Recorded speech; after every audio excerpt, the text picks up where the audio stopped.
Hoy, ¿eh? Hoy nos vamos a meter en una historia de esas que se cuentan casi en susurros, ¿sabes? Una historia que no está en los libros, pero que palpita en los talleres clandestinos de Sao Paulo. Se oye entre puntadas, ¿eh? Al ritmo de las máquinas de coser por la noche, cuando todo debería estar en silencio. Nuestra fuente hoy es precisamente eso, la tradición oral, la leyenda del llamado costurero sin cabeza. Así que, bueno, prepárense para una exploración bastante inquietante, yo creo. Llena de misterio, pero con ecos de una posible tragedia real. Vamos a intentar desentrañar esto, a ver de dónde viene y por qué sigue tan viva. El centro de esta leyenda, el corazón, tiene nombre. Eloy, un chico boliviano de Oruro. Joven, 27 años tenía, y su motivación, pues, como la de tantos, ¿no? Un sueño simple, ayudar a su familia, sacarla adelante. Y claro, en su camino se cruza esta figura. El enganchador les llaman. Sí, el reclutador, digamos. Exacto. Que llega prometiendo, bueno, el oro y el moro. Un trabajo genial en Brasil, sueldo digno, alojamiento. Las promesas típicas que suenan demasiado bien. Demasiado bien, sí. Pero claro, Eloy, la familia, necesitaban creer. Y confiaron. Y aquí es donde la cosa, bueno, donde la historia empieza a torcerse. ¿Cómo una promesa así acaba? Acaba en la pesadilla que cuenta la leyenda. Pues es que es un patrón, lamentablemente, muy común. La vulnerabilidad de la gente que migra por pura necesidad económica es el terreno perfecto para estas redes de tráfico de mano de obra. Estos enganchadores saben muy bien cómo explotar esa desesperación. La realidad que encontró Eloy, según se cuenta, fue, pues, la cara B. Totalmente. Lo metieron en un taller escondido, en la trastienda de una casa, sin más. Un sitio agobiante. Sin ventanas, imagínate. Solo esa luz fluorescente, fría, todo el tiempo encendida. Uf, ¿Y el ambiente? Dicen que olía fuerte, a tela quemada, a sudor, muy cargado. Y un detalle clave, no había horarios. O sea, la única regla era producir, producir sin parar, hasta caer rendido. las condiciones que se describen son, bueno, brutales, de subsistencia pura y dura. La leyenda habla de que apenas comían, arroz con agua a veces, otras solo agua. Terrible. Y dormir, nada de camas, claro, en el suelo, ahí mismo, al lado de las máquinas que no paraban. Es desolador la imagen. Y la deshumanización. Llegaba a puntos, bueno, si alguien se ponía enfermo, nada. Ni cuidados ni nada. Simplemente lo quitaban de en medio y ponían a otro. Como si fuera una pieza más de la máquina. Exacto, una pieza defectuosa. Cuesta trabajo imaginar un sitio así, ¿no? Donde una persona deja de importar en absoluto. Claro, ese proceso de deshumanización es fundamental para entender lo que viene después. La leyenda dice que Eloy aguantó así 2 meses. Que en esas condiciones 2 meses es una vida entera. Una eternidad, sí. La fuerza física se va, claro.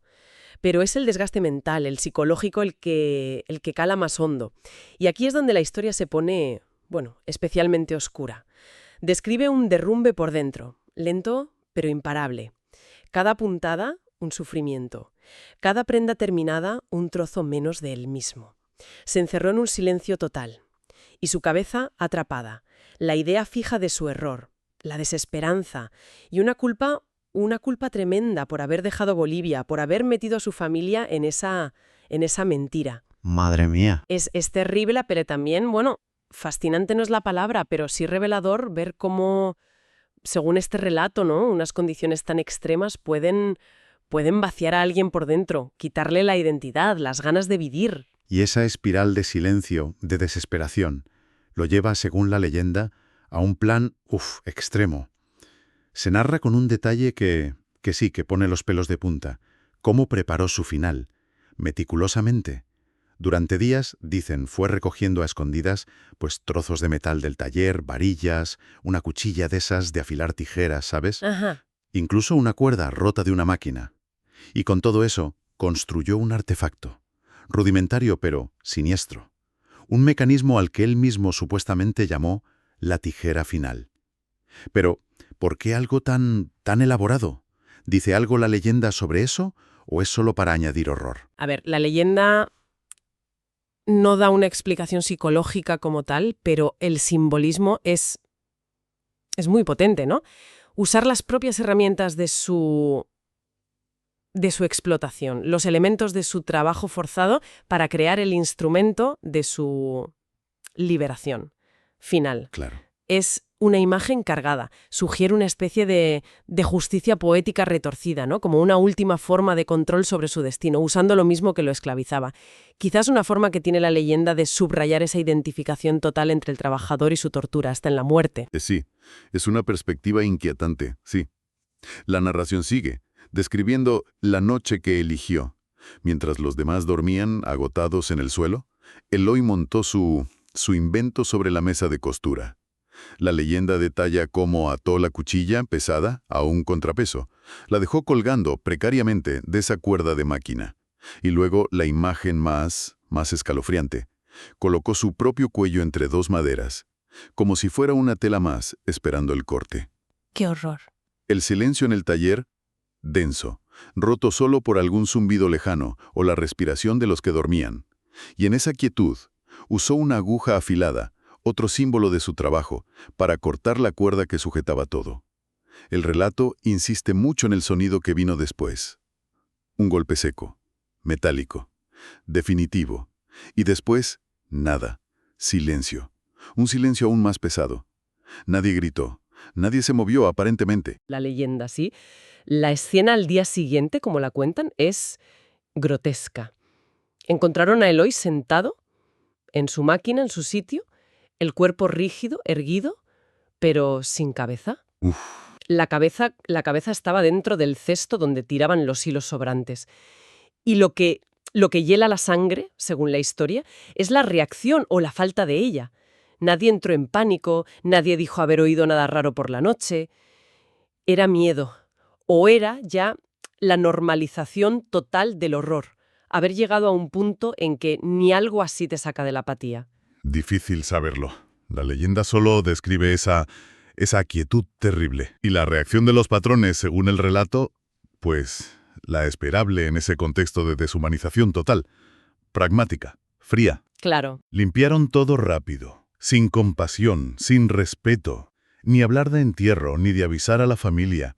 Simplemente borrar la evidencia. Al día siguiente, otra persona ya estaba usando la máquina de Eloy.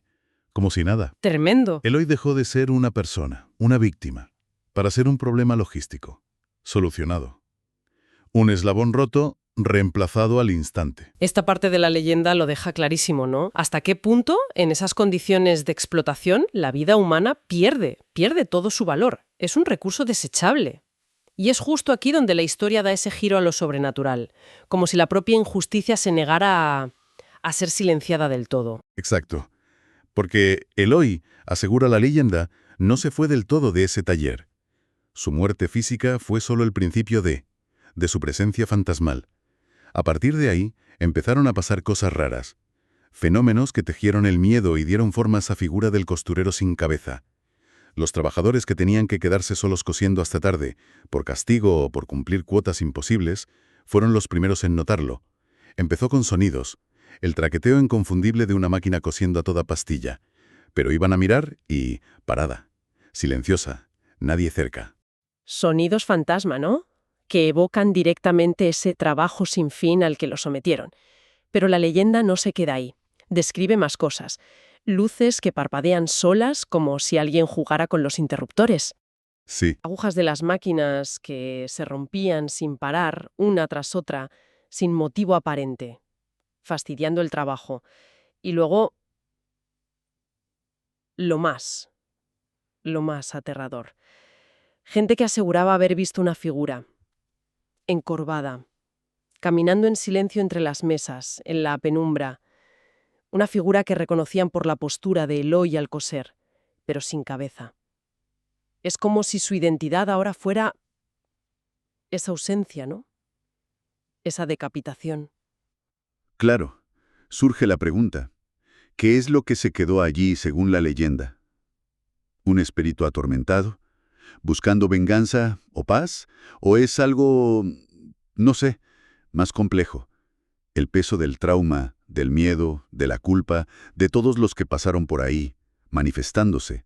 La leyenda parece ir más por la idea de un espíritu con un mensaje. Le atribuyen a esta aparición una advertencia muy concreta.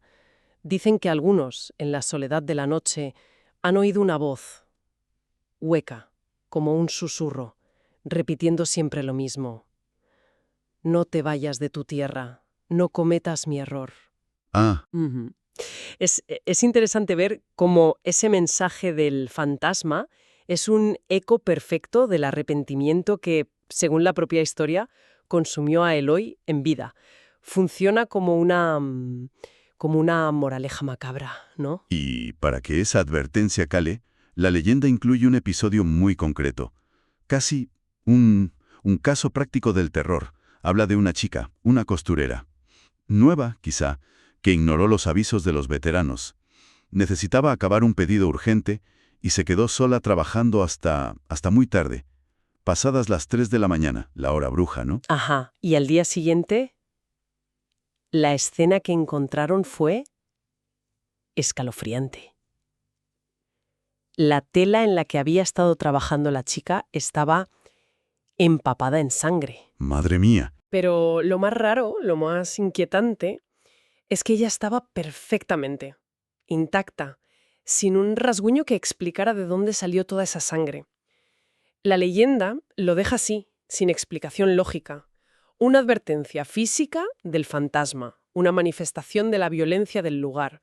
Este punto añade una capa de misterio que no se resuelve y refuerza la idea de que hay una presencia peligrosa ahí, que castiga la desobediencia, le da más fuerza al relato. Claro, este tipo de añadidos son los que asientan el miedo y crean normas no escritas en esa comunidad oprimida. El consejo de los más veteranos, los que llevan más tiempo ahí, se convierte en ley. Nunca te quedes solo después de medianoche. Una regla de supervivencia, dictada por el pánico que inspira la leyenda. Y la advertencia final, que circula, es todavía más directa y aterradora. Y si ves que una máquina empieza a coser sola, corre.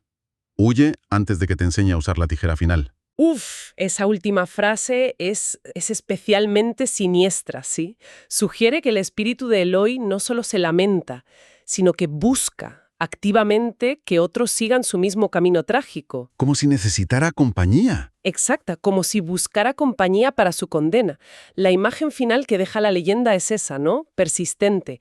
Eloy, siempre presente, sin cabeza, vagando entre las costuras de su propio arrepentimiento, buscando alivio o cómplices para su sufrimiento eterno. Una imagen potente, sí, desoladora. Y muy perturbadora. Es una carga simbólica enorme, desde luego. Hemos seguido el hilo, ¿no? Desde la esperanza del hoy, pasando por la caída en esa explotación brutal, hasta el acto final de desesperación. Y hemos visto cómo esa historia individual se transforma, se agranda, se deforma con el miedo, con el folclore, hasta ser esta leyenda urbana que patrulla los talleres. Y si intentamos darle una vuelta, mirarlo con una perspectiva más amplia, vemos que estas leyendas urbanas, sobre todo las que surgen en sitios de opresión, de trauma compartido, de silencio obligado, cumplen funciones psicológicas y sociales, muy importantes. Pueden ser como una válvula de escape para la ansiedad, para el miedo constante. Contar y escuchar estas historias, por muy terribles que sean, puede ser una forma de procesar colectivamente el horror, de darle una forma, una narrativa, aunque sea sobrenatural.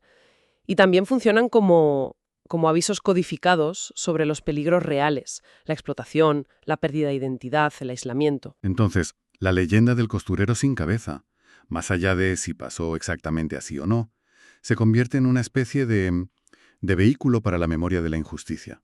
Mantiene vivo el recuerdo de la tragedia de Eloy y, por extensión, la de tantos otros, usando el lenguaje del miedo, del misterio.